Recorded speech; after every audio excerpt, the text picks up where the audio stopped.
So I'm very anti-smoking, and I forgot how much the first film made me want a cigarette. Everyone just smokes throughout the entire movie.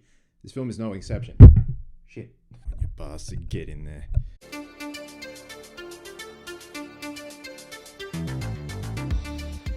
Hey guys, welcome back to a brand new video here on the channel. This is going to be a spoiler-free movie review for Joker, Folie et Deux, or some people are calling it Joker 2, the follow-up to Todd Phillips' film from 2019 that surprised a lot of us, went on to make $1 billion and earned Joaquin Phoenix an Oscar. I really loved the first film. Again, I kind of just saw it coming out of nowhere. I didn't know what to make of it at first when seeing all the behind-the-scenes stuff.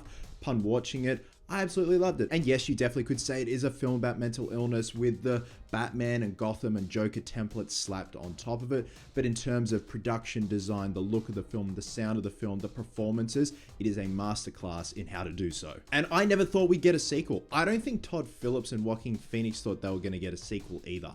I'm pretty sure they were done and dusted, and then Warner Bros. Have come back to them after the billion-dollar hit that the first film became and said, we need something else. We need a sequel. We need this to happen. Todd Phillips, Scott Silver have written Joker, Folie et Deux. Todd Phillips obviously directing this time around once again. Now in Joker, Folie et Deux, we see Arthur Fleck gearing up to go on trial. This takes place after the events of Joker from 2019. Again, we see the process of what's about to happen with him going on trial for his murders and his crimes from the first film. And whilst this is happening, we see him find love with a fellow Arkham inmate by the name of Lee Quinzel, or as she goes to call herself, Harley Quinzel, played by Lady Gaga. And then there's a blossoming romance that goes from there, but also there's a courtroom drama and hints and bits of a musical.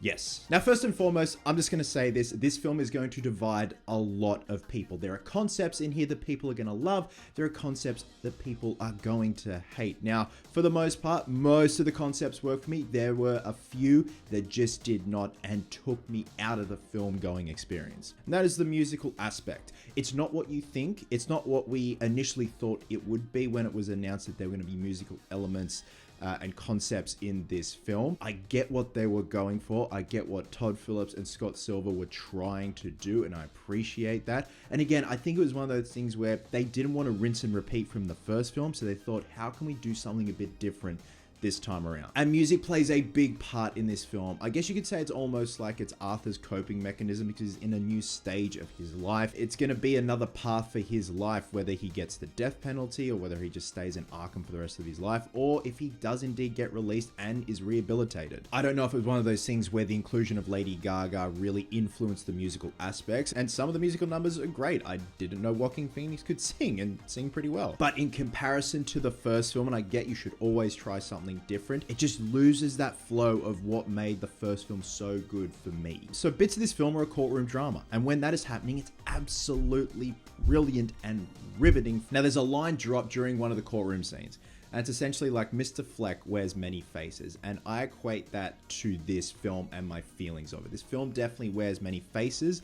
I don't know if I could say it has an identity crisis. It's just trying to do so much at the same time, which could be an analogy for Arthur's mind, what's going on in his head, where so much is going on, it's just bombastic, over the top, and doesn't exactly flow well. That's the case, you did your job. But from a narrative standpoint, it just loses flow. It loses sight of what it is trying to achieve by the third act. Whereas the first film, it was simple in its execution, and there were some executions. And that's what I loved about the film. It was brutal, it was unapologetic. Whereas this one just didn't exactly gel with me. Again, this is going to be the perfect example of different strokes for different folks. Some people are going to love the concepts in this film. If they never made a sequel, if we only got the 2019 film, I would have been totally happy with that. But yes, the musical aspect and the narrative just really fell flat for me. And again, there's so many beautiful elements going for it that if the narrative isn't there, it can kind of let those pieces go by the wayside. Kind of similar to my feelings on Furiosa. But going to the positives, once again, this is a fucking stunning looking film. Gotham once again is a character in itself. We saw this in IMAX. Chloe and I had the premiere last night here in Sydney, and as always, thank you very much to Warner Bros. AU for inviting us. But to see it in IMAX, and yes, the aspect ratio does change a lot, mostly during the musical numbers, that's when you get the full IMAX aspect ratio. But apart from that, there are certain shots where it goes the full IMAX and you see a close-up of someone's face and it just looks beautiful. The color grading is amazing. Everyone looks exquisite. Every frame just seems like it's been carefully thought out. Performances on a whole, brilliant. Like, absolutely brilliant. Thought Lady Gaga would be a bit of a distraction, but at the same time, I thought she was fun. Like, she's a great performer. She's a triple threat. Joaquin Phoenix is wonderful as always. We've got Brendan Gleeson playing an Arkangard. We've also got Steve Coogan playing an interviewer who I had no idea could do such a damn good American accent. But the standout for me is actually gonna be Lee Gill, who returns as Gary from the first film. And there's a sequence where he's in the trial, and it is brutal and heartbreaking to watch, and my hat goes off to him for such an incredible performance. What Arthur did in the first film has left a lot of people traumatized, and they really showcased that front and center, and I appreciated that. Now, from what I noticed when it came to Arthur and Lee's interactions, their chemistry, their romance, I don't feel like it was fleshed out enough. I don't feel like we had enough time spent with them. I'm not going to go into details because it's massive spoiler territory, but certain things happened where it just didn't feel like it flowed well, or you could argue that it also is erratic and crazy behavior, which is that. But at the same time, I would have loved to have seen bits of their relationship fleshed out just a bit more. I'm not going to attempt to pronounce her surname because I don't want to butcher it, but Hilda. I will just call her Hilda. Returns to do the score for this film, and once again, absolutely nails it. Love the hints of the first Joker score bleeding back into this one, but obviously we have the inclusion of a few extra musical numbers. We've got Nikki Letterman back doing the makeup, and once again absolutely crushes it. Again, it just, what we saw aesthetics wise from the first film is carried over brilliantly into this film. Again, there are just certain things that just let it slip down by the wayside. It's going to be very interesting to see what the discourse is going to be once this film is out doing the rounds. I don't know if it was one of those things where Todd Phillips and Scott Silver thought, how can we do something different where if we do rinse and repeat, we're going to get crucified for it. And I respect that and I appreciate that. Just some parts did not work for me whatsoever. I'm very intrigued to see what the discourse is going to be about the third act of the film.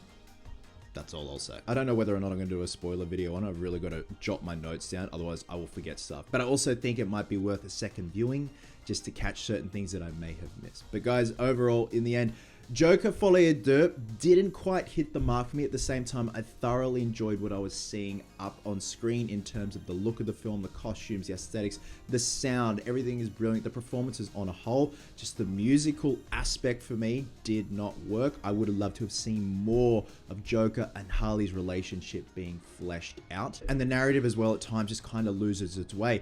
And also at the same time, you've got a film that doesn't know if it wants to be a musical, a courtroom drama, an episode of Law and Order. The courtroom stuff, I loved. I love seeing the process, and I love seeing people from the first film come back and take a stand up against Arthur. And just seeing the psychological effects of what he's done to them from the first film. And I have a feeling this film is going to be different strokes for different folks, but we'll see what happens once it comes out and does the round.